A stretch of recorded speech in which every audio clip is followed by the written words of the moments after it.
Your Excellency Sri Narendra Modi ji, Prime Minister of the Republic of India, Your Excellency Dr. Tedros Adhanom Ghebreyesus, Director General of the World Health Organization, Your Excellency Sri Sarbadananda Sonowal, Honorable Union Minister of AYUSH and Ports, Shipping and Waterways, Your Excellency Sri Bhupendrabhai Patel, Honorable Chief Minister of Gujarat, distinguished guests, ladies and gentlemen, Namaskar. It is my privilege and honor to participate in the inaugural session of the AYUSH Investment and Innovation Summit. On this occasion, India is showcasing its official recognition of therapies originating from traditional medical systems by hosting the first ever WHO Global Center for Traditional Medicine. Traditional medicine has been an integral resource for health for centuries in communities around the world. And the use of traditional complementary or alternative medicine is especially widespread in settings where access to conventional medications is limited. The socio-cultural practice and biodiversity heritages of traditional medicine are invaluable resources to evolve inclusive, diverse, sustainable development. The World Health Organization estimates that 80% of the world population uses traditional medicine of various origins. The knowledge of traditional medicine, treatments, and practices must not only be respected, but must also be preserved and promoted. The initiation of this project by Sri Modi ji translates into reality his vision to offer to the world a new way of healing the suffering of people. For Sri Modi ji, the whole world is a family, Vasudeva Kutumbakam.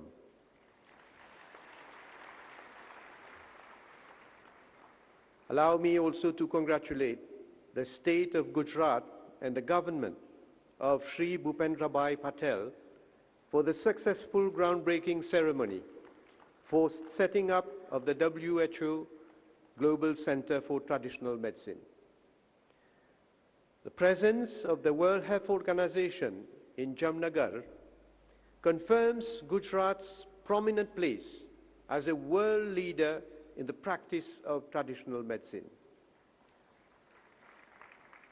This will certainly prove crucial to enhance further cooperation between India and the rest of the world in the field of AYUSH, traditional medicine, and sustainable biomedicine.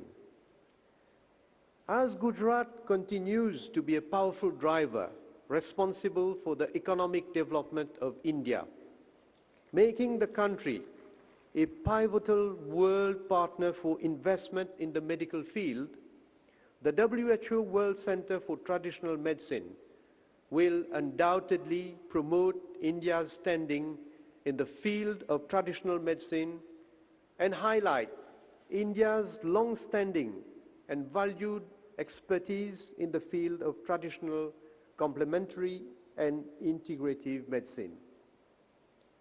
Allow me to put on record my appreciation for the cooperation and assistance extended by the Director General of the World Health Organization, Dr. Tedros Adhanom Ghebreyesus, in providing invaluable support and guidance, and in playing a pivotal role in sharing of expertise and best practices through policy dialogue for development of a resilient health system in Mauritius.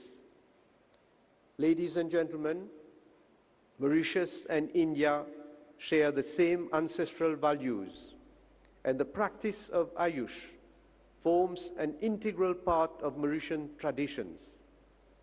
Moreover, in Mauritius, the practice of AYUSH is popular and fully recognized as a good mix of science and tradition, and also as a form of alternative medicine.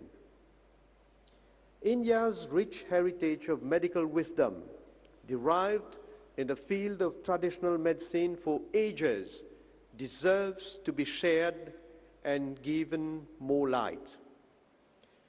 In Mauritius, we have embraced similar medical philosophies, recognizing that traditional medicine do complement scientific medicine and represents a way of healthy living and treatment with established medical concepts on prevention of diseases and the promotion of good health. Indeed, in Mauritius, the practice of Ayurveda is rooted in our history. The practice is blossoming and growing more vibrant every day. Attendance at public Ayurveda clinics attract an average of 50,000 patients annually for a population of around 1.2 million. In addition, there are Ayurvedic clinics run by NGOs and the private sector.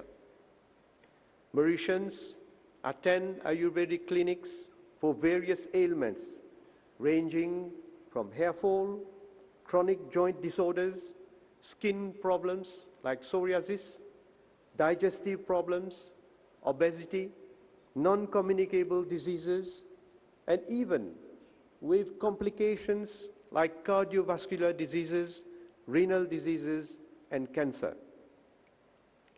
Mauritius is one of the rare countries outside India where the practice of Ayurvedic medicines is governed by a legal framework, the Ayurveda and Other Traditional Medicine Act.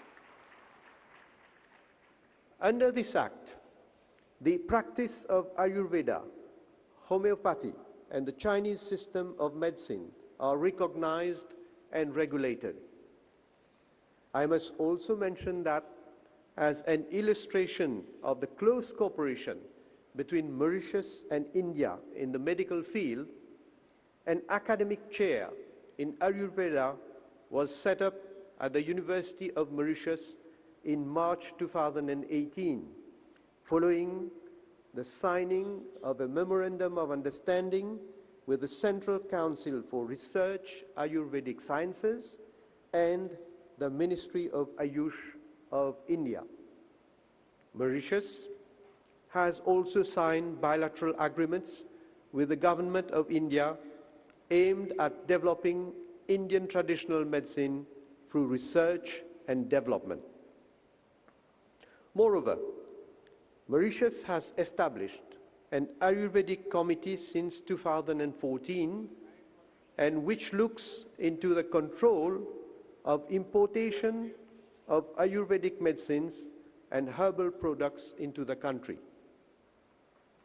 As testimony to our commitment to inculcate and promote the healthy way of living associated with the values of AYUSH, Mauritius has been celebrating Ayurveda Day on Dhanteras Day every year since 2017.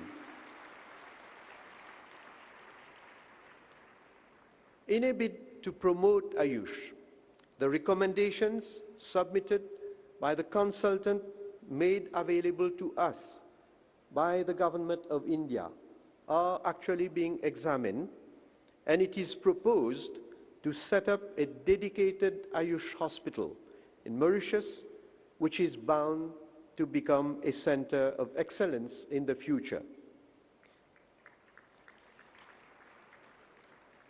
Mauritius is also very grateful for the donation of 10 tons of Ayurvedic medicine by the Government of India during the COVID-19 first lockdown in May 2020.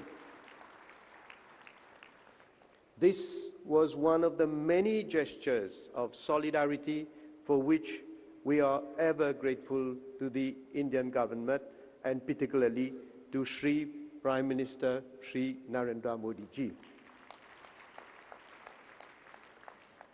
Ladies and gentlemen, India has been rightly hailed as the pharmacy of the world. In Mauritius, we are envisaging to establish a pharmaceutical and vaccine manufacturing industry in a bid to position the country as a pharmaceutical hub in Africa. The development of the pharmaceutical industry in Mauritius represents a fundamental component of the government's economic agenda to diversify into new sectors of activity, especially now, given the current COVID-19 crisis. I would invite you all to consider this particular project that will represent yet another important milestone in our close cooperation, especially in the pharmaceutical and biotechnology sector. I therefore look forward to fruitful networking between experts in the field of this investment and innovation summit for exploring potential avenues of collaboration for mutual benefits and interests. Moreover, I wish that the interactive themes that will be discussed during this summit on the integration of Ayurveda, yoga, traditional and integrative medicine will broaden the scope of Ayurveda practice in the region at large and Mauritius. Excellencies, ladies and gentlemen, to conclude, allow me to express my gratitude to Shri Narendra Modi ji, the Honorable Prime Minister of the Republic of India, His Excellency, Dr. Tedros Adhanom Ghebreyesus, Shri Sarbananda Sonowal, Honorable Minister of AYUSH and Ports, Shipping and Waterways, and Shri Bhupendrabhai Patel, Honorable Chief Minister of Gujarat, for the exceptional platform being created through this Global Investment and Innovation Summit. I look forward to continued cooperation and exchanges for the benefit of the global community at large. Gujarat ni mari mulakat adbhut rahi.